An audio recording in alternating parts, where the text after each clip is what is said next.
Good evening, ladies and gentlemen. Welcome in. It's time for Hoopsville's Top 25 Double Take Show. If you got questions for us and you're watching, thanks so much. You can tweet us at D3Hoopsville, hashtag Hoopsville, email us, hoopsville at d3sports.com. You can also join us on the live chat sitting in the YouTube page if you have access to it. Again, you got to be a Hoopsville member. So if you're watching live, thank you so much. If you're watching the archive, again, thank you so much. If you are watching on an archive and you aren't a Hoopsville member, well, consider signing up. You get access to this show a little bit sooner, and we would certainly appreciate your support along the way. So there you go. Got our spiel done. Still got our marquee up from earlier today. If you missed our show, Trine Whitworth, New TCNJ, and Concordia Moorhead were our guests. Trine and Concordia Moorhead women, Whitworth and TCNJ men. Great conversations with those programs who are trying to stay out of the chaos that is D3 basketball at this moment. Top 25 wise, the full Band-Aid was ripped off the chaos machine, and we had 6 teams ended up with first place votes, all of them within 42 points of each other in the top 6.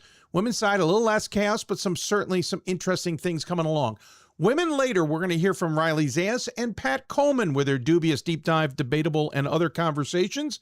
On the men's side, it is Ryan Scott and Ira Thor we're going to welcome back to the program. He had a bit of a busy day, but I promised the man we won't go into the nitty-gritty and the insanity that is going on in the NJAC because we've got enough chaos here in our top 25. Gentlemen, good to see you. Thanks for taking the time. Ira, you all right, bud? Yeah, nice to be back. Haven't seen you in a bit, buddy. Yeah, it has been a while since we had you on the show. Appreciate it. Hey, Ryan, are you you guys dodged that blizzard, did you not? No, we got a lot of snow. They've still been coming down the streets we got 7.5 inches, which I know is not a lot for most people, but here in Delaware, that's the second largest storm we've had in the 15 years I've lived here. So it was difficult, and we're used to it melting right away. So they've been out with bucket loaders and everything all week trying to clear the streets off, and we're just not used to this. No, that's more than I thought you guys got for sure. We're still got the snow from the last storm. Today was the first above freezing day we've seen in weeks. The snow we already have here is not going away anytime soon. We're not projected to be above freezing for another week and a half at this point. So you got good 12 inches of ice, not snow, but ice sitting on our lawn right now. But if you're interested, you could probably walk right across the Hudson River right now. It appears to be frozen solid. So if that's in your bucket list, Dave, now's the time. Let's not risk it. You never know. I've lived enough around water to know better than to be that dumb. Gentlemen, good to see you, as I said, and glad you're at least trying to stay warm. This, of course, is my favorite time of year, and it's living up to it. Interestingly enough, it's not my favorite when I'm on the road with limited resources and I see on my Twitter account and constant alerts about losses in the top 25, meaning I've got a lot of work to do. I use the business office at the hotel to print, about 30 pages of top 25 information. Thank you very much, Marriott. And did the work that night. Then on the flight home, I'm sure somebody sitting around me was going, what is he doing on his laptop? I want to start with this. 6 teams got first place votes on the men's side. Chicago, Mary Washington, Montclair, St. Thomas, Trinity, and Randolph-Macon. Chicago with 14, Montclair the second highest with 4, 2 each for St. Thomas, Trinity, Randolph-Macon, and 1 for Mary Wash, who ended up second, interestingly enough. Quick note, 4 teams fell out. Calvin, who's lost 3 of 4. Oshkosh, WPI, and Whitworth. And bouncing back into the top 25 was WashU, Stevens Point, La Crosse, and Trinity, Texas. So Ryan, I'll start with you. Curious, who's your first place vote? I went with Chicago. I won't say a whole lot more because we might be talking about them a little bit later. But just felt like they were the most reliable team at this point. Got the experience and the veterans, and their most recent loss was without Nick Roper. So that was kind of the thing that put me over the edge that maybe they're still pretty good if he's playing, which he did this weekend. So fair point. Ira, curious who you voted for. So this was an interesting week because all year, as a majority, I think, of our voters had done, I had Trinity at number 1. And when they took that first loss, I've always had the philosophy that you have to kind of look at each loss and not immediately just drop a team that was number one because they suffered one loss when they haven't had a loss all year. So I had Trinity number one last week as well, even after they lost. And I know that they did fall out of that spot overall. But when they took that second loss this week, when they lost to Tufts, now at that time, it was time to finally make that move. And I don't know. I was tossing around three teams: Montclair State, Randolph-Macon, Mary Washington on my side. And I found compelling reasons really for all three. But to me, Montclair State's the only unbeaten team left in Division Three right now. They're finding ways to win even when they're not playing their best. And when they're on, they're arguably one of the top 3-point shooting teams in the country. So I gave Montclair State number one, and it's the first time I voted for an NJAC team, probably in about 15 years, in number one spot.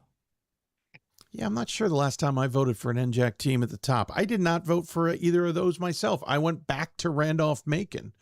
Not back to, I should take that back. First time voting for him this time. I've been voting for Trinity steadily throughout as well. My reasoning was I'm a little apprehensive about Montclair in a not as strong NJAC in terms of top heavy. It's always a competitive conference. They don't play TCNJ here for a little bit, so I don't get a really good gauge on what they're going to look like. And they've had some tight results. And again, I know the conference, everybody knows each other, right? So I'm still a little leery about Montclair. I think they're a good team, but I'm uncomfortable at 2. St. Thomas and Mary Washington. And Mary Washington, I'm a little uneasy. I can't vote for them number one over St. Thomas if St. Thomas beat them, and I don't know about voting for St. Thomas. And I had Chicago well down after that previous weekend and getting thumped by Emory. Not Emory, apologies. NYU, right? The previous week. So I went with Randolph-Macon because I think they're just holding their heads above water in the ODAC a little bit better than everybody else is at this juncture. Who knows? I might be changing my mind next week. So that's kind of where I sit. But overall, Ryan, this top 25 is insane right now. It's pure chaos, as I said on the show today. Yeah, and it's not even really all that tiered anymore, right? Like we have our teams that we've got, 6, 7, 8 that are at the top, and there's pretty much a consensus that that's where they should be. But I don't think there's anybody who would be surprised if teams that we're not even voting for could come in and beat any of them, right? Like there are legitimately probably 35 teams that I would not be surprised if they won the national title this year. It could come from anywhere because we've got a lot of really good teams and nobody that's completely, separated themselves kind of the way we thought Trinity was, but they've certainly had some weaknesses exposed the last couple of weekends. Which is why it also took probably longer this time to vote for the bottom 5 in the top 25 than anything. I spent more time on the bottom 5 this week than I did on the first 20. But it's interesting to me that, Chicago's ranked number 1 this week. I don't think Dave and I have them anywhere near number 1, based on what Dave said a moment ago. I had them at number 6 this week.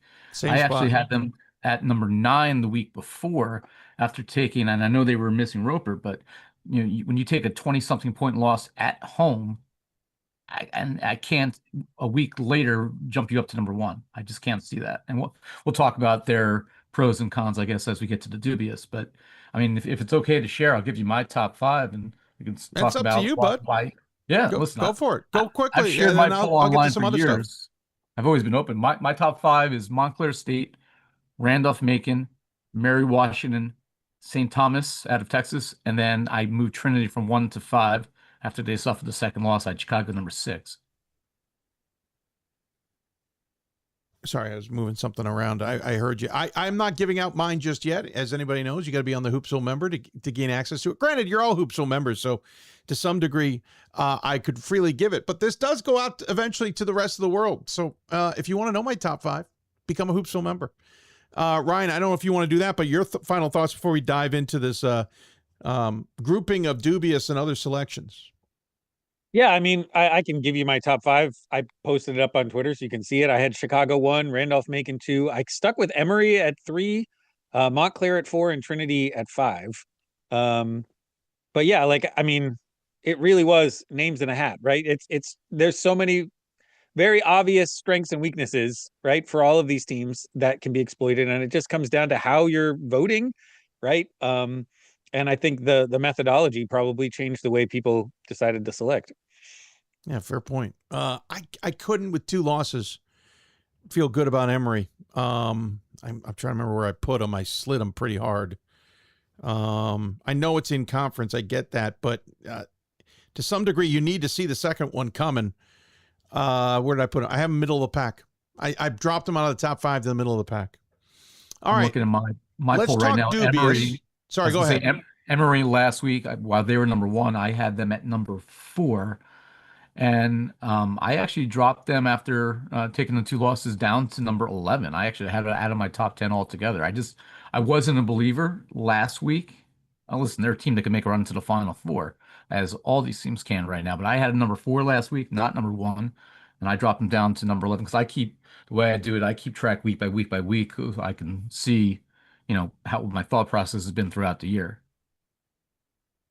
All right, let's talk Dubious here because one of the teams is going to pop up, and I'm gonna let Ryan start with this. We always let the more experienced one start with these, also because I'm most intrigued by his. And so we'll go with yours, Mr. Scott.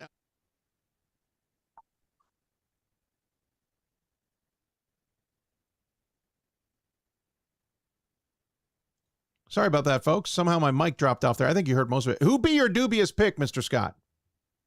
Well, I wanted to pick St. Thomas, but we talked about them like 3 weeks ago, so I decided to move on. 2 one-possession conference games. I know they're on the road, but like I'm a little dubious there. But I went with Franklin and Marshall as the one that I'm a little dubious about being up in the rankings.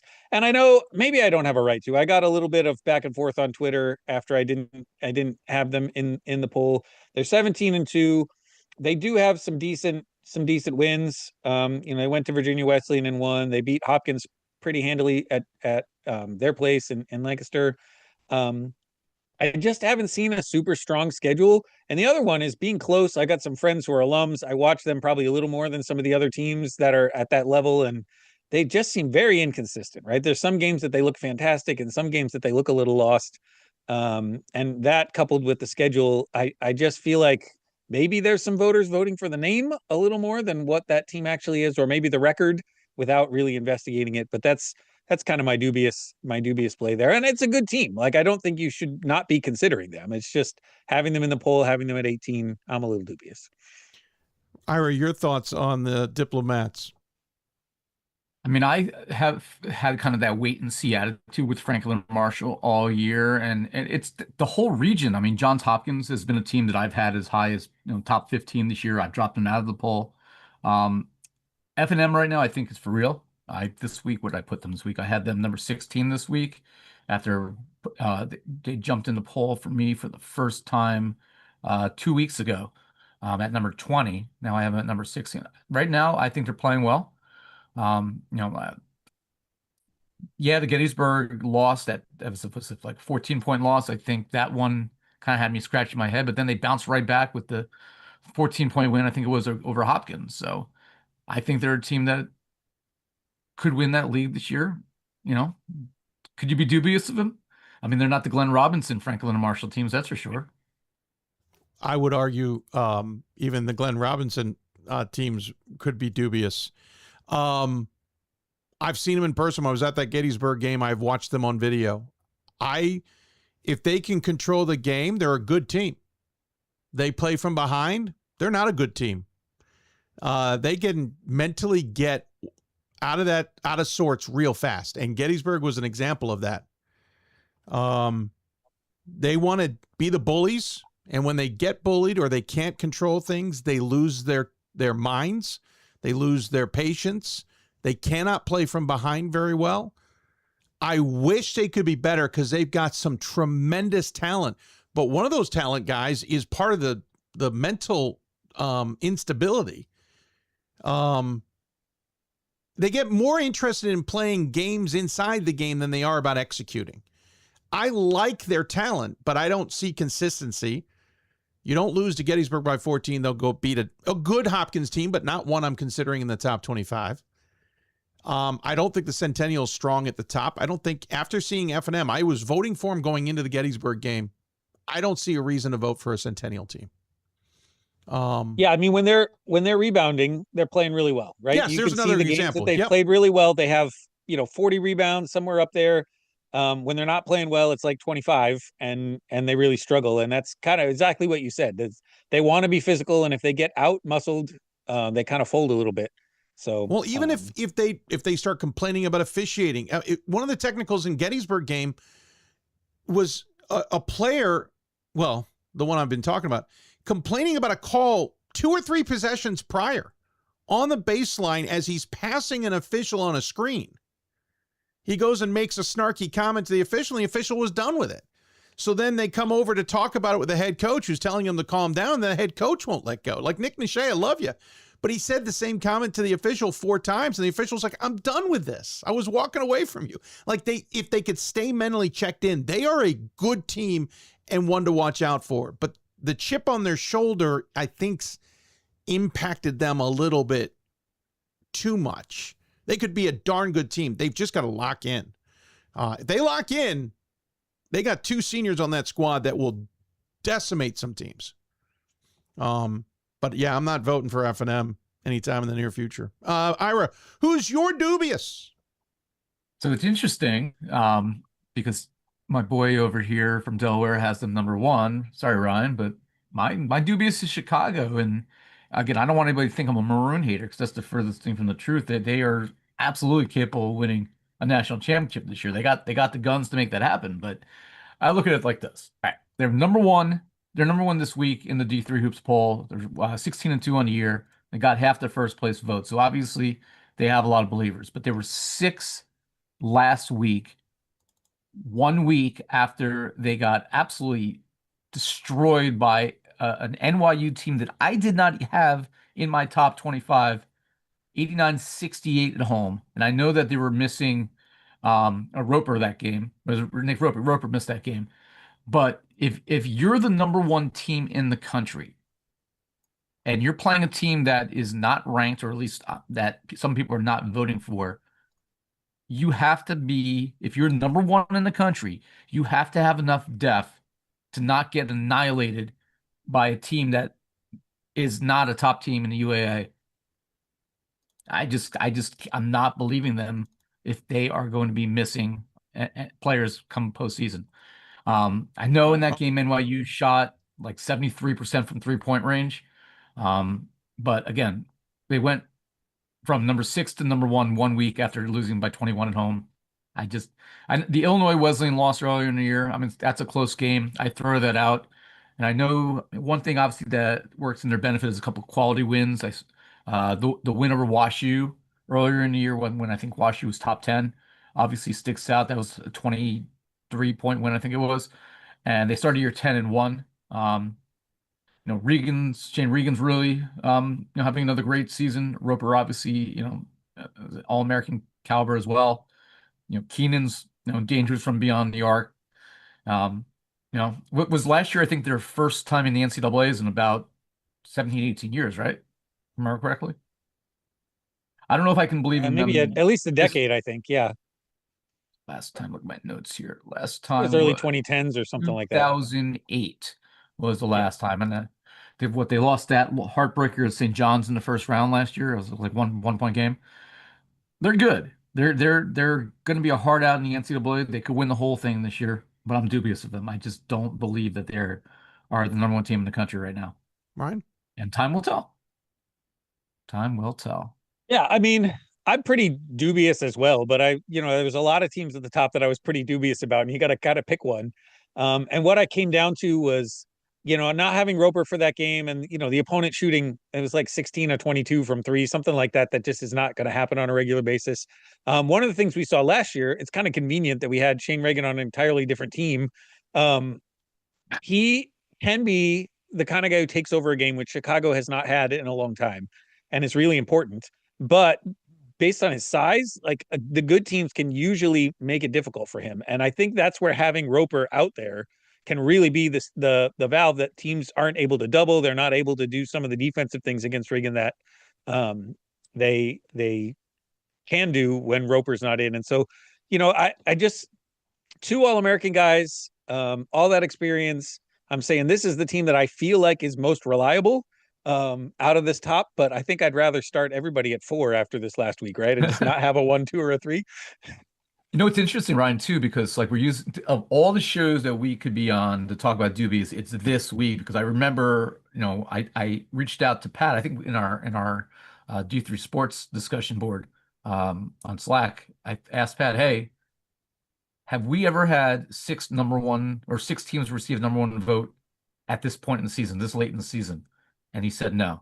The latest at this point in the season that we had this many teams ranked was five. Or five receiving number one votes. So the fact that we have six teams receive number one votes, and there clearly isn't a consensus, really, Dave and I have the number one team not even in the top five, shows that there's a lot of dubious teams out there this year. A lot of them. Oh, fair point. Yeah. I listen, I know we point to the 3-point shooting. That was pretty incredible. My adage to that is at some point defensively, you need to stop it. And if you're a number one team, you find that way. And Mike McGrath's a great coach. I've known him for years. He's got a really good, talented team. I'm not saying they're not worthy of this conversation. I know there's an injury there. I have to then consider that. So if you don't have them, you're a much more exposed team than I expected. Yep. Yeah, I can't lean in. I couldn't lean in on that. So I moved them up. Don't get me wrong. I moved them up, but I couldn't go number one. But no, I find it fascinating to consider. It's certainly not a bad choice. But as Ira said, there's a lot of dubious teams right now. Yeah. On the flip side of that, let's go deep diving. Anybody who's maybe not getting enough attention, who deserves a little bit extra love. Ira, our tradition is we flip the script. Let you go first on this one. I find yours interesting because I have been looking at them for weeks. Haven't pulled the trigger because I'm not sure, and I'm curious your take.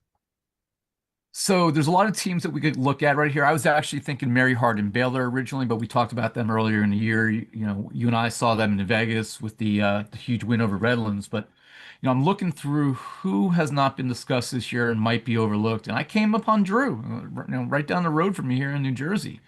And that's a team that I look back at my rankings. As I mentioned, I keep my week by week chart, and I thought I voted for them very earlier in the year. And I voted them 24th in the week one poll. And then I moved them to 22nd the following week, and then 25th in week three, December 8th, and then dropped them out completely and haven't really even considered them since. And maybe they're a team that when we're digging for really straws at this point in the last five in the poll, maybe they deserve some consideration. So, some of the notes that I wrote down of them, obviously not ranked in the top 25 right now. They're receiving 10 votes. Last year, again, they don't have the history that some of these teams have. They're 24-4 last year. They went 18-0 in the landmark. I believe that's the first team ever to go undefeated in the landmark. They made their first NCAA tournament appearance in program history. They were ranked as high as, I think, 16th in the country. They had a program record of wins. And then reality set in because they got just blown out by a Mary Washington team in the first round by like 15 points. Team that, well, Mary Washington's a lot better than we thought, apparently. But that was a dream season for them. It ended with an ugly loss. And then everything changed, right? They lost their top scorers from last year in Newman and Crump. They have a brand new head coach in Ryan Van Zelst this year. So what were they? Are they a team that was a one-year wonder? Are they a team that's going to reload? And I think they've reloaded. You look at what they have right now. They were Cinderella last year, but I mean, a couple of guys. Let me look at my notes here. I think it was Andre De Los Reyes. He had 32 points against Rowan last year. He was basically a role player last year. Was more of a defensive player. Their top returning scorer was Savage, who had just 8.1 points a game last year. And these are guys that right now have led to a pretty good run in this part of the season. And they got 4 losses, or I think they're 15-4 right now. Landmark's wide open. It could be their year, and maybe they've learned. I know they have a lot of turnover, but maybe they're being overlooked. Maybe they've learned from that experience last year with the guys that are back, or or maybe they have a whole fresh new attitude because of the changes. Ryan, what are your thoughts on Drew? Yeah, I mean, this was a team getting a lot of buzz. I think just eye test wise, at the beginning of the year, I had not quite bought in. I wasn't as high on them last year as a lot of people were, so it was a little took a little more convincing. Um, I think it's a good squad, obviously, but like you look at it now, and their signature win is TCNJ from the first weekend. Every time they've had a chance to play, the big one, Catholic, obviously they lost. That was the Palestra game. Dropped Lancaster Bible, who I think is better than people realize, but obviously not one a top 25 team should be losing. And then Sure. obviously Juniata most recently. Like, it's a team that I'm sure is good and nobody's going to really want to play, but at the same time, I'm just not sure they're quite up in contention level yet. One player on that team that I think is getting overlooked is David Musial. He was a two-time Landmark Defensive Player of the Year. Really wasn't relied on much for scoring, averaged about 7.5 points a game. Had a breakout offensive season to pick up a lot of that slack from the guys that graduated. And I mean, he's had the game against Lycoming. I'm looking here for my notes. He had 30 points, 14 rebounds, 8 assists, 4 steals in that game. So kind of become a complete player for them. And you need those kind of guys in a league that, historically is maybe not a world beater, with the exception of a team here and there. Well, nobody in could the be wide Landmark open. nobody in the Landmark's gotten past the opening weekend, I think, since Scranton did that miraculous year where somebody laid down in the opening round and then Middlebury spanked them in the Elite Eight. And maybe I'm missing Catholic, but I'm pretty sure nobody's gotten past that. I mean, we know Ryan Van Zelst is a tremendous coach, and I'm glad he ended up at Drew, but Except for Catholic last year, Dave. What? Catholic last year. Oh, Catholic last year. I totally forgot. Thank you, sir. Yeah, no, I totally blanked on Catholic. That's a great point. I think the league is wide open, though, between Catholic, Scranton, and Drew. I mean, I don't know who to really believe in. I don't know what to make of Scranton. Scranton goes and beats York, then rolls over by 30 to Wilkes. Not Wilkes. Yeah. It was Wilkes. Is that the voice of Pat Coleman? It is the voice. Yeah. Pat doesn't realize we can hear him in the Zoom, but the broadcast can't. So, I'm here to help you guys out. So I mean, yeah, I can't jump into Scranton, so I don't know. I just removed Catholic. I'm not sure to make a Drew. I think they're a good team. I think it's something like the Centennial. And maybe there's not a top 25 team there, but the top of the conference is really good. I don't know. I'm interested to see how it plays out, but Drew's at least playing spoiler right now, and maybe they're one to watch out for in the long run. Ryan, who's your deeper dive? So I'm going to pick a team that I'm not sure really should be anywhere near the top 25 consideration, but a team that is somebody to look out for, and that's Chapman out west. This is a team that is largely sophomores. As I was thinking about who would be a good deep dive, because we've dug pretty deep this year, and I'm trying to come up with somebody new. This is a team that actually reminds me a lot of the Mary Washington squad from last year. Really, really young, really talented, dropping a bunch of games because they're having to learn a lot. What I've noticed, though, they played a pretty tough schedule. Their losses were at Stevens when they came out east at the beginning of the year. Overtime at Puget Sound right before the big Redlands game that they won. And then Whitworth came in, and they had this weird road streak. And I was looking and realizing they've won every home game in conference so far. They're halfway through the SCIAC. They beat CMS at home. They beat Redlands at home. And they've really just not been able to go on the road, which is a team that it often happens with. It's a young team that's learning, and they're trying to get better. And so this is one. It's going to be hard to get by Redlands and CMS in a conference tournament. But if not this year, I certainly think next year they're going to be a really, really top team and someone to keep an eye on for sure. Ira, thoughts on Chapman in that rather interesting SCIAC? Yeah, no, I mean that's a good one, by Ryan. I wasn't even thinking about Chapman. I'm looking at the record; they're 12-8 on the year, so obviously they're not going to be ranked, and not going to make the postseason, barring some upsets come along the way. But they've proven they can beat those teams there in front of them. When you take down a Claremont team, I think had one loss at that point. Shows you're not intimidated, and that's what you want out of your young teams, right?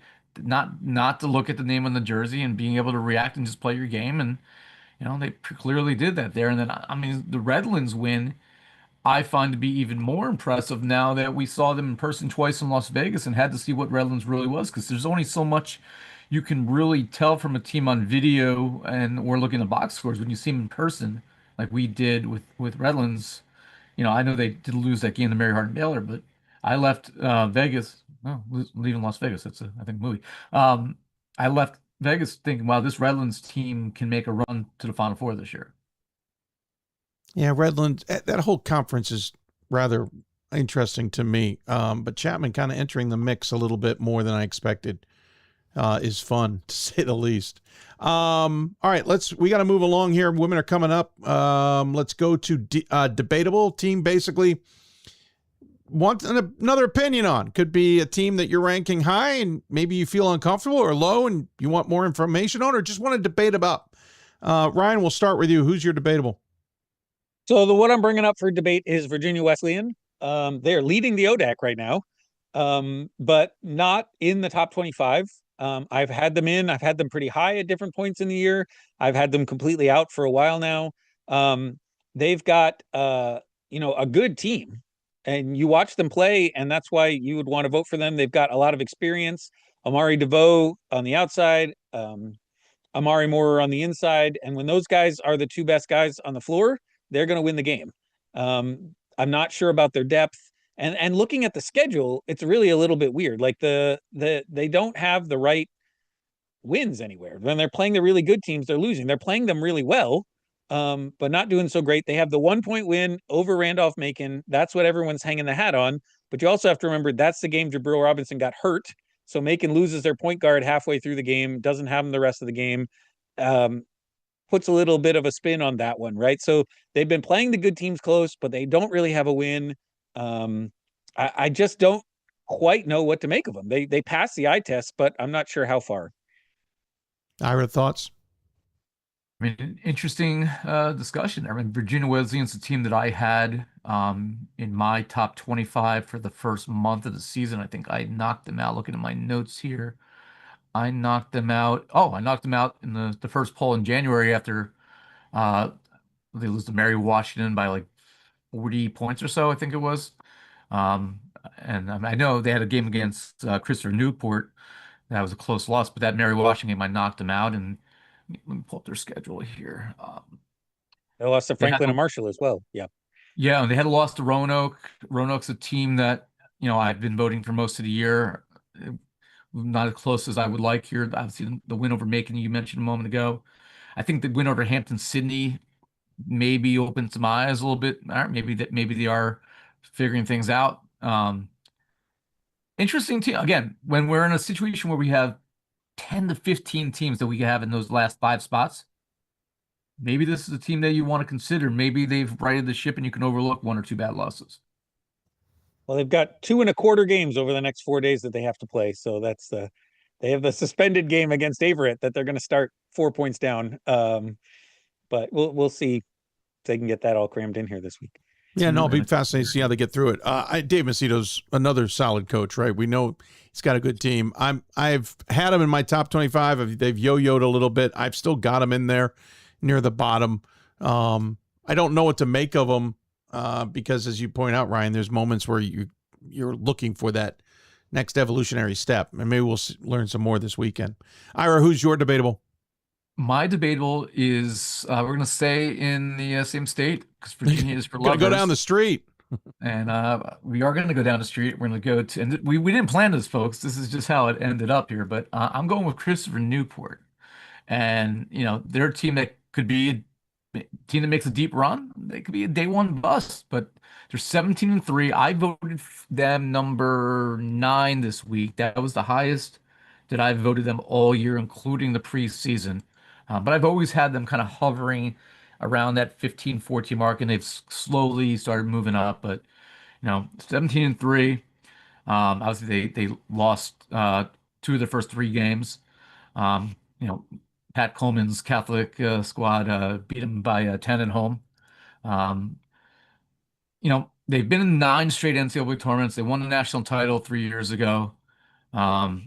last year they lost to a Mary Washington team that we now know is a lot better than we realized in the Coast to Coast championship game. But I don't know. You look at their wins this year. They beat Emory, who obviously is a top 10 caliber team, and did an 11-game winning streak, so they can beat elite teams.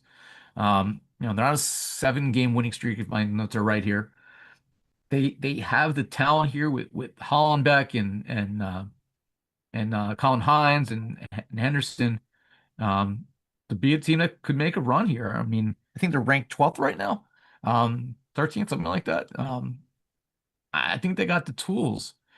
Are they challenged enough on a day-to-day basis outside of teams like Mary Washington? That's a question. They've had to go and travel to find those opponents to prepare themselves for March. Ryan, your thoughts? Because I always love your thoughts on Christopher Newport. Yeah, I mean, so they did lose that Emory game, Ira, by 33. That was a big blowout. That's kind of been their biggest loss this year. But this is a very Krikorian team, right? Like, these are guys that they're not super big. I don't think they're super deep, but they're obviously playing defense really well. They don't make a lot of mistakes. They work really hard. I'm just not quite sure where the ceiling is for this team. It seems like it's a little bit lower than some of the previous iterations. But again, if you get into March and you play good defense and you don't make mistakes, that's a recipe to win, right? So, they've proven they can win close games. They've played a really tough schedule. If you look at all this, the teams on here that they're going through, even some of the lower ones, Marymount's winning their conference. They beat Virginia Wesleyan. They got Denison. They got Hood. Stockton, when they were playing well, Hopkins, they brought in ETBU and UMHB. I'm not sure this is a top 15 ceiling team. I've got them 22 this week, just because of some of those issues, the depth, and I don't know that they can score with a really high scoring team. And I think somebody really big would give them trouble, especially on the boards. But John's always got his teams ready to play, and no one's going to want to play them. So that's they're reliable, right? And when we're doing this poll, that's what we're looking for at this point, because Absolutely. very few teams have been reliable this year, and what you're going to get out of CNU, and it's going to be a tough game. And good correction, Marie. I was looking at the wrong score in that one, so I apologize there. But yeah, the Virginia Wesleyan win. I mean, that's a good. I mean, that's a good win right there. If you're able to go to 2 OTs there and find a way to win, and you're not going to be blowing teams out in March, right? You have to be that team that can dig deep and find ways to win when your back's against the wall in pressure situations. So they've proven in that spot they can do it. I have Hood. I've been voting for Hood for a few weeks now, so I like that win over Hood earlier in the year.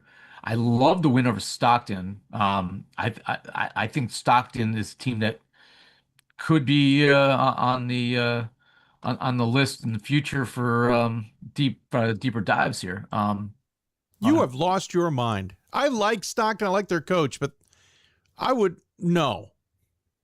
The last week or two, Dave, they've been playing really well. I know, but it's a week. Next week it could be the polar opposite with those guys. If they listen, Stockton could lose in the first round in the quarterfinals of the NJAC tournament. Absolutely.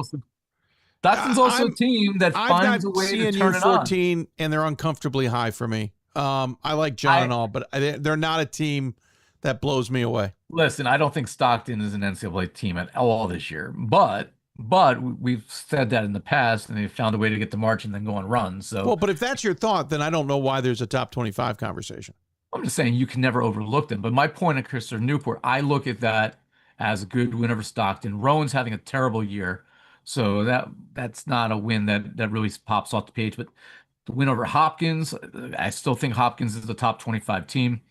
They beat Mary Hardin Baylor, a Mary Hardin Baylor team that I think we were all very impressed with out in Las Vegas. And, tomorrow they play Mary Washington. Tomorrow they have a chance to show what they really are. Yeah, well, tomorrow's a good barometer. Right. And at the same time, right, they could win that game or they could lose by 30. And we just don't know what we're going to get out of it. And absolutely that'll tell agree us with a lot. you. Yeah. Hey, gotta go because we got the women on tap. Final thoughts, Ira, on just the top 25 in general. Well, it's a mess, And I think that's one way to put it. And Pat, I mentioned that, Pat mentioned this is the first time we've ever had 6 teams getting #1 votes at this point in the season. And the fact that, Dave and I have a very different opinion on who the number one ranked team in the country is compared to Ryan and some other voters shows that really anybody can win it this year. Like, you could probably go as far as 15th, 18th, 20th in the poll and find a team that you think can make a deep run and make a case for them. So, I think it's a great thing for Division III basketball. Again, I still think Montclair State is a team that people really need to be paying attention to, and I was not voting them number one last week at all. I was trying not to be an NJAC homer, but they keep finding ways to win. They can shoot, and teams that I thought I could rely on are finding ways to lose. Ryan, your thoughts? Well, I'll just say this last weekend was the absolute worst weekend for the WIAC to take time off. Really needed them to play each other. I'm glad they'll be playing this week and we can sort that out. I remember like Matt Snyder's, he just put 4 of them right at the end of his ballot. And I've got 4 on there too, because I just don't know which ones are going to lose. But that's what I'm looking forward to, figuring out what's going on in Wisconsin. Ryan, before we go, I think it'd be kind of neat if we share the bottom 5 teams in our top 25 if you have it readily available, because I think that's where there's so much debate right now. Honestly, well, could you be go the bottom first. half. I just closed mine. I'll put it back up. Yeah, I'll be happy to share it. My bottom, because I struggled with this. I was telling Pat. I do have a women's segment to get to. Oh, then we'll go quick here. Bottom 5 for me were Illinois Wesleyan, TCNJ. This is 21 to 25. Illinois Wesleyan, TCNJ, who I had in the poll for the first time in a long, long time, WPI, NYU, and I was struggling to find a WIAC team to vote for, but I did go with Stevens Point. I just still think they're the best of the teams in that league. So just quickly, I had Carthage, Christopher Newport, St. Joe's of Connecticut, who's crushing Albertus Magnus right now, NYU, and Trinity of Texas were my last 5. So it's all over the place. Team, NYU, that's it. Not even near my row. Not even. Oh, no, totally different 5. And that's the beauty of this right now. But you got to go to Hoopsville membership to find it. Gentlemen, thanks for your time. We'll look forward to catching up with you down the road. Thanks for having me, Dave. See you, Ryan. Yep. Ryan Scott joining us on the Hoopsville hotline. Doors open in the studio, you can now see, because the Tuck Man, the mascot of this show, decided to stroll on in for a top 25 conversation, I guess. Let's switch gears. Let's talk women's basketball in the top 25 as we do. Quick reminder on that top 25. Only 2 fell out. Concordia, Moorhead, and Southern Maine entered. Southern Maine hasn't been in there in something like 10, 11 years, I think. Cortland fell out. Bethel fell out. Women's voters are kind of coalescing a little bit. They now are voting for less teams than on the men's side. Now, men have voted for more, but that hadn't been the case in the last few weeks. No changes really in the top 8. Ohio Wesleyan and Bowdoin are just kind of rotating around each other like 2 suns.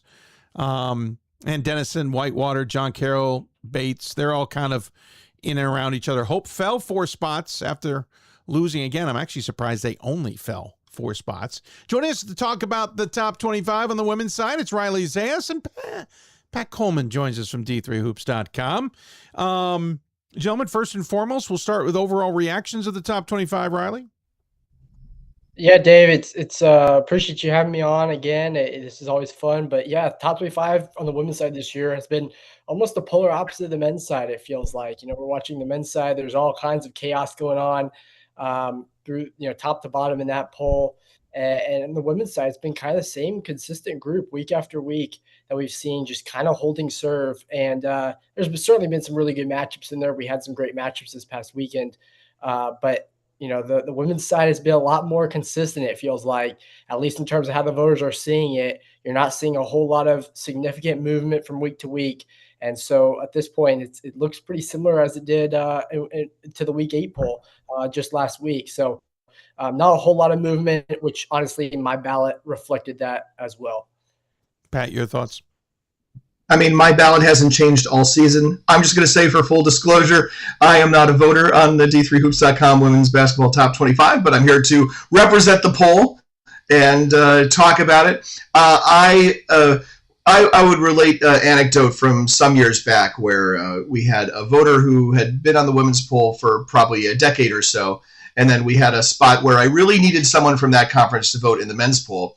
And after this person switched and did a couple of ballots on the men's side, went this is a completely different animal. It feels like there are just way more losses in the higher ranks of the men's top 25. And I don't know, because I don't really follow other levels, how that translates, but we have 4 losses total among the top 9 teams in the poll, and that's only one less than last year. So this is pretty consistently what it's like. Frankly, to have Whitewater with 4 losses in at the 10 spot in the women's poll is kind of an outlier, but 2 of them come to Oshkosh. Nobody's beaten Oshkosh, so I can certainly understand why the voters have done that. But that is kind of the nature of the game sometimes, and then that makes for a very interesting round of 16, round of 8, round of 4, round of 2. That is true. Looking forward to that part of the season for sure. Pat's not a top 25 voter, but he certainly knows the women's side pretty darn well. That's why we have him on in this episode. Give Scott Peterson a little bit of a break as well, and give Gordon Mann a much-deserved break. All right, let's talk about our dubious pick. For those, again, maybe tuning in, not familiar. Team we think may be flying a little too high to the sun. A little high in the poll, maybe, according to that, and just chat it over. And Riley, as always, we give you the first crack at this one. Yeah, Dave, I mean, and I appreciate that, but Dubious has been such a difficult one this year. I know it feels like we talk about it every time we come on here, because off of that point, right, it's the consistency in the poll, there's just not a whole lot of teams that you come away really feeling like I think the voters have done a really good job. I think the teams are pretty fairly ranked right now. That being said, we got to go for a dubious here. And as much as I hate to do it, because you had Coach Rang on this morning, I'm going to go with Trine and talk a little bit about Trine. So I have Trine 21 in my ballot, so not all that different. They're 20 in the poll. So this is as much me just kind of looking from the perspective of maybe there's a team out there that is a little more vulnerable. And I think Trine at this point, you look at them, they're 17-3, they've won 11 straight. They're a great team, but Erin Sherwood was such a key part of them early on. She was averaging just a little over 14 points per game. She's been out with an injury, and now this has been several weeks now, so they've had some time to adapt, but it's hard to replace someone like that who's a senior, who's such a key piece. And so that's where it kind of starts for me is do they have the scoring depth right now to compete with some of the top teams out there? I get they beat Hope. That's a huge result for them. We don't have a ton of other really strong marquee results to go off of. They beat DePaul as well, which is a solid result. But it's hard when you have some of these teams, and Trine is a good example of a team playing in a conference that's very, very top heavy. We've talked about with Hope over the years as well. The MIAA just has some really strong teams at the top, and then not a whole lot of other tests. And so with Trine at this point, it's hard to really know, at least for me, where I really feel like they're at. If I feel like they're 20 or if I feel like they're a lot closer to 25 right now, just with all of those factors involved, because it's hard to get a good read on them. And the other thing for me is just the fact they tend to be a little bit hot and cold. One of the things that I think for anyone who watched that Calvin game, they went about 15 minutes without a made field goal. The first 15 minutes of the game, found themselves in a huge hole, then turned it on the second half, came back to win 46-40. But those are the kinds of things where you start to look at a team for your top 20 and move into that section of your ballot that maybe give you a little bit of pause. They certainly are a well-coached team, but some of the inconsistency at times against maybe stronger defenses gives me a little bit of concern when I look at Trine. Pat, your thoughts? My thoughts on Trine? Yeah, many. I'm sorry, I've done one of these shows this year, and it was way back in November, right? So I apologize. I also needed Riley to refresh me a little bit on what our definitions were earlier this evening, so I'm thankful about that. I think you're right about. Obviously, I think you're right about Trine. Again, not being a voter, right? But it's they're kind of inconsistent. They're able to keep the score low in some of those big games, so that means that they can weather their own offensive struggles, right, and still be in contention. It's one thing if you're down by 10 in a 40-30 game, but if it's if it's a little faster paced than that and it's 80-60 and you're down by 20, that makes it a little harder to come back, right? I think the interesting thing about Trine is they have that they have the experience of being able to not be consumed by worrying about trying to beat Hope, right? They're not intimidated, by the top teams in that conference. It's not all that long since they've been to the Final Four, and if they need any refresher, they can, just look at the team in the locker room down the hall. So I feel like, trying at 20 makes as much sense as the Dubious that I'm going to talk about next. Whether that's positive or negative, I don't know. Yeah, I mean, great chatting with Andy Rang today about his squad. Yeah, I mean, 1 point in the opening quarter, and what fascinated me was 20 points in the fourth quarter. They're obviously a very good team. They're a very good squad. I just don't know what to make of the conference. I mean, Albion knocked off Hope. I don't even remember the last time Albion beat Hope in women's basketball. And Calvin hasn't, went out to Maine and got some big wins, but really hasn't turned that into anything. And so trying winning and being on top of the conference now becomes more of a question mark. Like, what does that really mean? But I think they're still probably a top 25 team. Maybe. Yeah. I mean, I could totally see an argument to just leave them out. Kind of like, we were just talking on the men's side. I don't think there's a top 25 team in the Centennial men. Maybe probably not a top 25 team in the Landmark men. There's probably not a top 25 team in the WIAC men. I mean, maybe there just isn't one this year in the MIAA. Though they've got some good talent, maybe not a team you want to see. And if they're hosting at home, you don't want to play there. Though, interestingly, all three of their losses this season have been at home, whereas they've been pretty good on the road. All right, Pat, you hinted at it. Who's your Dubious? So my Dubious is the Coppers of Concordia Moorhead. The Coppers come into the poll this week. They jumped into the poll, as Riley mentioned. I feel like, this is a product of a team that's, normally would say they've been kind of floating up, but of course they did have a loss a week and a half ago at Bethel. It's tough to go up to Concordia and win. I'd say it's tough to drive to Concordia in the winter, frankly. It is about, maybe 2.5 to 3 hours north and west of the Twin Cities. It's essentially right on the North Dakota border. If the weather is anything other than perfect, and I mean January perfect, then you get those winds whipping off of the entirety of North Dakota as you're driving north and west on I-94 to get up there to play a conference game. And so sometimes we see teams go to Concordia and struggle. And then similarly, Bethel or Concordia's trip down to Bethel last week, excuse me, that's not the longest trip they have. They go down to St. Mary's, which is in Winona, which is another 2 hours from here. So that's almost a 5-hour bus ride. The two of the three losses are on the road. Here's the thing. I look at them and I'm like, I understand having to rank somebody in those final spots, right? And there are 10 voters out of the 25 who are ranking Concordia Moorhead right now. Because when I look at some of the other teams, I'm like, yeah, I don't know that I could put Cortland there. I don't know if I could put Bridgewater there. I looked through so many resumes in prepping for this show. So I understand why they're there. I just don't know that they rise to that level. Maybe we need to have a top 22 right now. I just feel like there's somewhere there's a barrier, and I feel like Concordia, based on what they've done this season, I'd have a hard time ranking the Coppers. Yeah, I just talked, interesting enough, to them as well today. Kim Wagers was on the show. 4 of their last 6 will be at home, so they'll have that advantage. Riley, your thoughts on the Coppers? Yeah, I actually have Concordia, number 22 in my ballot. This is such an interesting league this year. Like the MIAC is tough to figure out. It feels like every week I've kind of like ended up swapping, whether it be Concordia or Bethel or St. Mary's. And there's several other teams that are really good. It's a very deep league.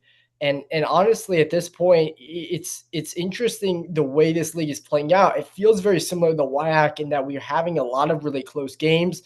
There's a lot of teams at the top that seem like they can kind of beat anyone. There's Obviously the bottom of the league is the bottom of the league there, but there's a strong group of about 6 or 7. And Concordia has held their own. I mean, they went down to Texas, beat a very good Hardin-Simmons team that I also have on my ballot. That result still stands out to me. It came at the end of December, so it feels recent enough for it to be pretty notable. I think they're a really strong team inside as far as their post play goes. That's going to carry them a little bit. They just beat Gustavus Adolphus for the first time on the road since 2013. Obviously, Gustavus is a little bit of a rebuilding year for them, but they're always good, and they've put up some really solid results in conference play as well. So I think Concordia is putting together the results, but I do agree that it's hard to figure out this league and really who the top team is there, and then kind of go from there and putting together your ballot, because honestly, there's a case to be made for a few different teams right now at the top of the league, though I know Concordia has the best record of all of them. It feels like that's changed from week to week about 4 or 5 times already since we turned the calendar. So they're an interesting team for sure. Got to be one to keep an eye on. I think they've impressed me. I expected them to maybe be a little bit more. I don't know. I don't know if I expected them to be at the top of the MIAC right now. To be honest with you, I think Bethel was the big favorite coming in, and Concordia has done a really good job of winning some of those big games that they needed to climb to the top of the standings at this point. I think you got to keep an eye out for their game coming up a week from Wednesday at St. Catherine. We colloquially call that school St. Kate's around here. And then, the thought of St. Scholastica being a factor in the MIAC is still kind of crazy to me. It's now been their 6 years since they came over from the UMAC. This is the first year that they've been really, truly contenders, coming off of just finishing below 500. So they St. Scholastica hosts Concordia Moorhead on the final Saturday of the regular season. If that has an impact on who the top seed is, that makes the MIAC tournament a lot more interesting than it's been any time since really, going back to when St. Ben's was a factor, because you've got your Gustavus era and you've got your big, long St. Thomas era, and it's not been nearly as wide open as it sounds like maybe it could be coming down the stretch here. Yeah, no, I think that race is going to be fun to watch. Again, got to travel all the way up I-94. Yes, they got the one trip down to St. Paul there in the midst of that. But I don't know. By the way, one of my favorite logos too, just for the record. Dave, I've lived in Minnesota for 20 years or so. I actually don't even know how you get from Moorhead to Duluth, which is where Concordia has to go to get to St. Scholastica. It's not on an interstate, at least for a good long portion of the way. Oh, so true. I don't know if that's a long trip on like US 2 or something like that. I don't relish doing that in the middle of February, like Concordia's going to have to do. Not the weather we're having at this time, no. No. I mean, it's not been terrible here, oddly enough. Yeah, well, it's just average. Normal. Yeah, I was going to say, it's average. Hey, let's flip the script. Let's talk deep dive here. Pat, we give you the chance to start it off with a team that maybe isn't getting enough attention or eyes, or even you aren't voting for. Obviously, Pat is not at all, but a team maybe that voters are inadvertently overlooking. Yeah, I thought I would spotlight Linfield here. Linfield, the Wildcats out of the Northwest Conference, out of McMinnville, Oregon, 16-2. Their mark so far this season. Obviously, like a lot of teams in the Northwest or on the West Coast in general, they hurt themselves from a D3 results standpoint because they play, in this case, 3 games against non-Division III teams. So that's 3 opportunities out of those 18 that you don't have, any real data for. Lost to Oshkosh. That's the theme of me the last several minutes. Everybody has lost to Oshkosh this year. They lost by 25. I don't know that that's good or bad. The other loss is East Texas Baptist on their 3rd game in 4 days back in November, kind of sandwiched around that Thanksgiving week. And ETBU obviously is having a pretty good year themselves. That's often a really tough place to play. And so, that means that obviously, they are unbeaten in conference play. And, Whitman is not what it has been in the past. Whitman's kind of in a bit of a rebuild. But I feel like, of those number of teams in the among the others receiving, I could see Linfield being someone who I would want to consider putting on my ballot. Thoughts, Riley? Yeah, I actually had Linfield on my ballot, not this week, but last week. They were the first team out on my ballot this week. I think they're very good. A couple teams passed them. I know Ryan Scott has talked a lot about Allie Mead, what kind of point guard she is. She's fantastic to watch. They're a really fun team to watch. I'll give them credit too. Like, they came down to Texas. The ETBU loss, as I know Blake Arbogast talked to Dave about on Hoopsville a few weeks back, that was a game where they had to move gyms mid-game because of court conditions. There was a leak in the roof.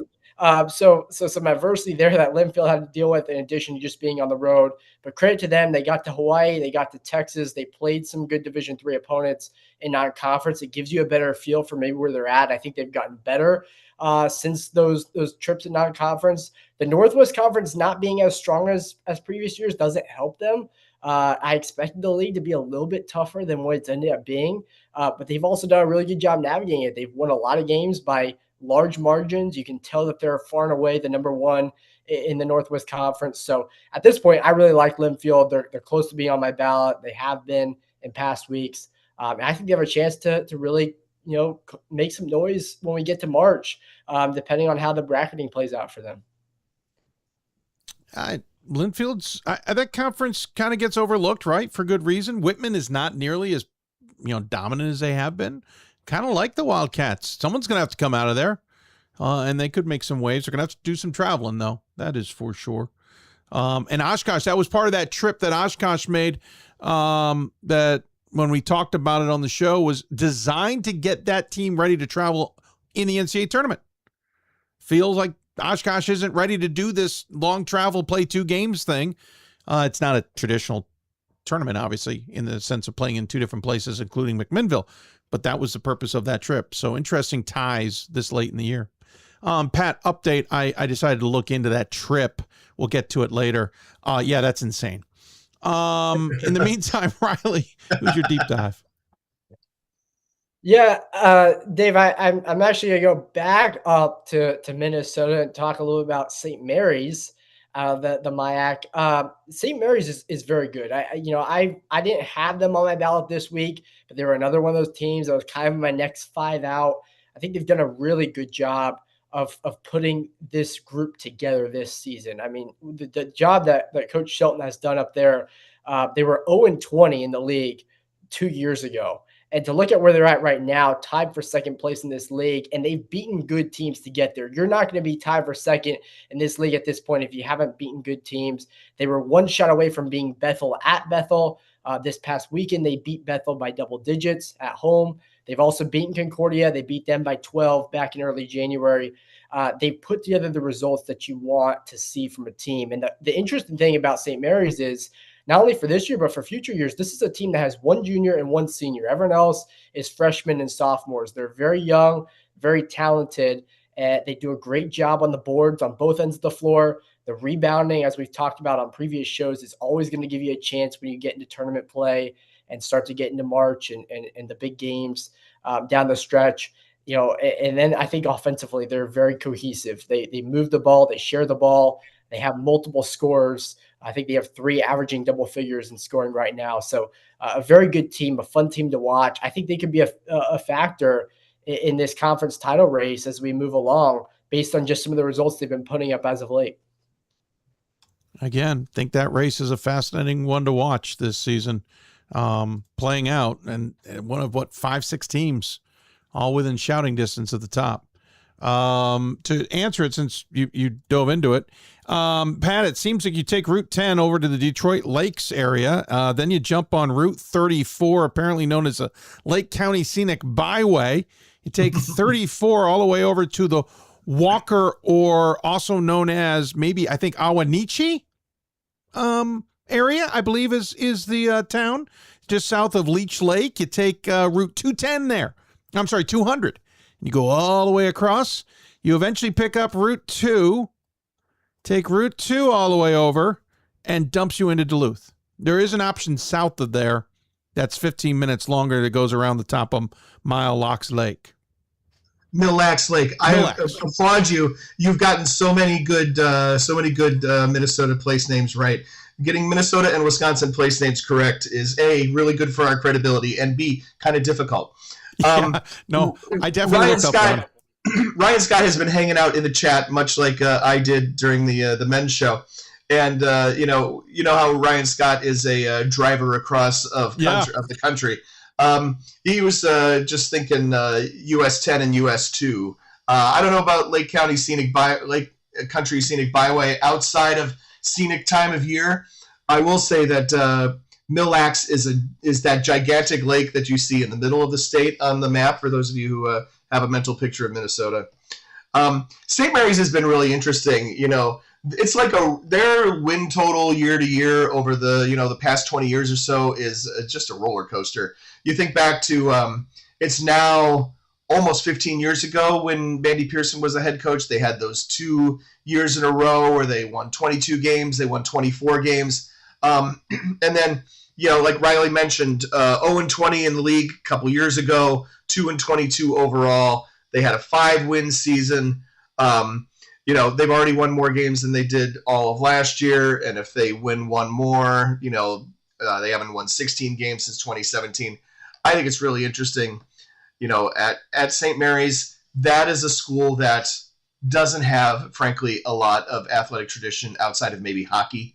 They don't even have a football program. I know this so well because my dad is a graduate of St. Mary's, so I have heard for decades about the St. Mary's various athletic challenges. So it's good to see them among this group. The group that we already talked about with Concordia, with Bethel, with St. Scholastica, with Hamlin. And I'm mentioning Gustavus Adolphus 6th and St. Benedict 7th. These are teams that are, the royalty of MIAC women's basketball, but there's a lot of good quality at the top right now. Yeah, no, again, really fun to watch play out there in that conference and maybe a little bit under the radar. Awesome choices. Sorry, I jumped off my graphics. Here we are. All right, so now let's dive into Debatable. So basically, who are we unsure about? Maybe just have questions about. Let's just leave it that way. Riley, who's your Debatable? Yeah, I want to talk a little bit about Wash U. I think how the UAA, I know they've been mentioned a little bit in conversation when we're talking about NYU or Emory or some of these other UAA teams. But Wash U is really interesting to me because I think they're 14-4 right now. They're 15th in the poll, kind of sitting right there in the middle. And I feel like every time I sit down to do a ballot each week, I kind of come away like a little unsure. And I've watched Wash U a good amount in conference play. It's hard to know where they actually stack up because they have such variable results. And a lot of those are kind of home versus away, right? At home, they've been very good. They pushed NYU for 4 quarters at home. They beat Emory by 11, just this past weekend. They put up some really good results. They went to Chicago first weekend of UAA play and beat Chicago, a very good Chicago team, by a lot. It was 68-39. And I don't even know if that final score does justice just how much Wash U dominated that game. But then, they went to Carnegie Mellon, and obviously Carnegie Mellon is a team that just pushed NYU, nearly broke the win streak, right? But lost that one in a game that they really, if we're being honest, watching that game, Wash U probably should have won it. They kind of let the Tartans back into it late, and ended up losing by 3 there. They've had some inconsistent results, but they're an interesting team to me because I think at their ceiling, at their highest, point of ability, they're very talented. They got a strong backcourt. Lexi Harris is an All-American caliber post. And at the same time, there's just sometimes where you watch them and you come away kind of unsure if maybe they're even top 20 just based on what you're seeing on film. So Wash U is an interesting one to me. Pat, your thoughts on the Bears? Yeah, I mean, I would echo those thoughts. I feel like I've had those thoughts about Wash U all the time since, I don't know, 2019 or so. You look at their records across that time. It's at the max, one game in the NCAA tournament, one and out. 14-11, a couple of years in there. That's years in the past, obviously. But yeah, I feel like they're super inconsistent, and I feel like I think Riley hits on it with the home away thing. Home away in the UAA and Friday night versus those kind of dead Sunday morning games, Sunday early afternoon games for the women in the UAA. I think those make some big differences too. And I feel like there's probably enough data now over the course of the last 20 years that maybe we could throw all of that in the hopper and see, what the Friday night effect is, what the home versus away effect is, what's the effect in the UAA when you're flying and then flying again, all of those things. And now the UAA is in this spot where you've got the turnaround weekend. You're going to go back and you're going to play the exact same teams you just played, except on the opposite sites. I think this weekend in the UAA is going to be super duper interesting. So I feel like I absolutely understand why there are questions on WashU. If they're 14-4 now, they were 16-9 at the end of the regular season last year and 17-8 the two previous years. Those numbers are still super, super within reach. I feel like WashU it just doesn't have those hot streaks in them like years and years ago. Obviously, is a tough comparison because that's not fair. But it's been a little while since they've won 19 games. Let's put it that way. Yeah, good point. Interesting. I think I got questions about both WashU programs. Both have the capability of being really good. Pat, your debatable choice. My debatable choice is going to be Baldwin Wallace. Baldwin Wallace for me in women's basketball is almost always a debatable choice for me. And obviously I must here at the top give them credit for breaking out of that mold a little bit last year and making that run all the way to the Elite Eight. But I always feel like Baldwin Wallace performs really well in the OAC and then gets out into the NCAA tournament and doesn't necessarily achieve the way that it seems like the polls suggest they should. They always get to the second weekend, and then that's where it just kind of fizzles. Right. Yeah. When they get that far, the Baldwin Wallace resume right now, right? We they lost to trying to open the season. They were the victim of one of those really low scoring trying games. They scored only 38 points. They lost 42-38. The other loss is to John Carroll. But I go through and look at the wins, and I'm like, what's the win that pops off the calendar here for me, pops off the schedule? And I don't have one. Is the best non-conference win? I don't know. I mean, Penn State Behrend is 15-5, but that's not usually a league that contends very well. Riley, what's the win that I'm supposed to look at and really be excited about for Baldwin Wallace, especially outside of the conference? Yeah, I mean that's the hard one, right? At the time that they beat Case Western Reserve, it looked like the Case win was going to be a really good one. Case hasn't quite done what I thought they might do in the UAA, and so that win has declined a little bit. And yeah, I mean I think the record has been built up a little bit by a weaker non-conference schedule, certainly. And that's not necessarily anything super new. I mean, they were right there with trying, but it's hard when you get to this point in the year in February to be looking at November result and really seeing it as the same team, right? Especially when it's one that's not even a win. It's just a close loss. Exactly. Yeah, so Baldwin Wallace, my debatable. I like it. Sherry Harry's, consistent, that's for sure. Always with a program that you got to keep an eye on. But yeah, I mean, you just don't know what to make of them.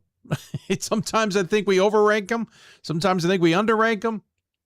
So I think it's always good for a debatable. I'm surprised, to be honest with you, it took us this long. I think you just really have to call in the control sample. I'm the control sample, right? Exactly. Worked out perfectly. Gentlemen, appreciate the time. Your final thoughts on the top 25 or anything moving forward. Obviously, NYU has a chance to break the record this weekend in what I've said is the most dangerous part of their schedule. It's this back and forth, between Carnegie and Case, where they played them already. Now they'll play them again. And listen, it's not like they got out of the weekend easily at all. So that's certainly up ahead. But anything else, Riley? Yeah, I mean, that's going to be an interesting one. That rematch there in Pittsburgh. Certainly looking forward to that one. Yeah, I think there's some other, I mean, obviously, your biggest leagues out there right now, some of the leagues that we're talking about a lot, right? The WIAC, the MIAC, up there in the Midwest, I think is where you're going to see a lot of really, really good storylines playing out. But honestly, even like tomorrow, right? Trine goes to Albion. Albion is a very, very tough place to play. Hope can attest to that, right? I'm interested to see how Trine handles that environment. There's some interesting matchups that maybe are a little bit underrated as far as conference games go, where you never know where you're going to see an upset happen or see one of these games kind of flip a conference race. I think overall across the board, but especially in the Midwest, we're going to see some really good matchups, over the next 5-6 days. That'll certainly give us a better idea of where some of these teams, stack up as we are now, very much within, kind of that home stretch of the regular season, and conference tournaments are taking shape. Pat, thoughts? Yeah, I mean, I'm looking forward to that game in Pittsburgh also. I was at the game in 2000. I'm just going to age myself a little bit. The game in which Wash U passed Capital for this record. They won their 61st consecutive game. That was back in February of 2000. Ray Martell and I broadcast that game on D3 HoopsNet, which tells you how long ago that was. Obviously I'm looking forward to that game. I think it would be Carnegie Mellon would have a better chance of an upset if they hadn't played such a close game this past weekend. If NYU needed a wake-up call after 70 plus their 79th consecutive win, they certainly got that one with that game against Carnegie Mellon. I'm looking forward to the stretch run also. February is crazy, and looking forward to everything that happens between now and then. Also going to tease people to tune in for the D3Football.com Around the Nation podcast that'll drop in their feeds on Thursday morning, which I'll go back to editing after we're off of this. Nice. Well done. That's what this is thanks. for. I came here to promote something. Absolutely. And if you're watching the archive and you're not a Hoopsville member, it's online. Go back and check it out. Gentlemen, thank you very much for your time. Appreciate you, Pat, stepping in. And we will all look forward to the final 3.5 weeks here of the regular season and look forward to catching up with you down the road. Thanks, Awesome. Dave. Riley Zayas, Pat Coleman joining us here on the Hoopsville Hotline as part of the Top 25 Double Take. There you go. There's our show. All done and dusted. Nothing I can really add to that. Good content from everybody. Great choices. We're at that juncture, though. This is tough. So my rule is you can't reuse a team that's already been brought up earlier in the season, but we're now at that juncture where, we're running out of teams. Secondly, a lot of teams we talked about early on, maybe their statuses have changed. So I think in the next few weeks, some teams are going to make a second appearance on this show in some way, fashion, or form. So look for that. A reminder, Thursday's show, if you're watching us live or have access early to the archive, will be on at noon Eastern, and we'll be back at noon on Monday. We'll be back to our normal schedules.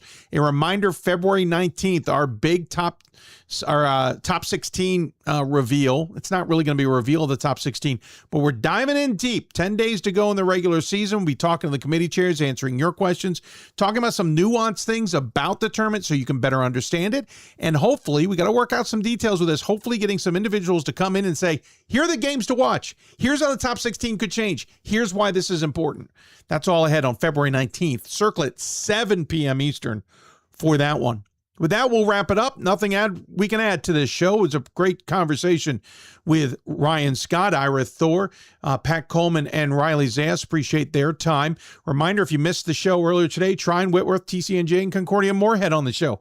Already getting our ducks in a row for Thursday's show, but since we can probably confirm a few of these. Double checking. Monmouth men's basketball will be on the show. Manhattanville women basketball on the show. maybe a couple of others, and even working on next Monday's show. If you got a guest idea, email us, hoopsville@d3sports.com. Also, shameless plug, if you want to add to our studio, whether it's swag, a jersey, or I'm going to start wearing, or I am wearing, but I'll be wearing more gear that I get with names on. You know, I wore NYU earlier today. I wore Gettysburg last week. I've worn Eau Claire. If you want to send us gear to wear, one promise, we won't wear it when your rival or conference mate is on.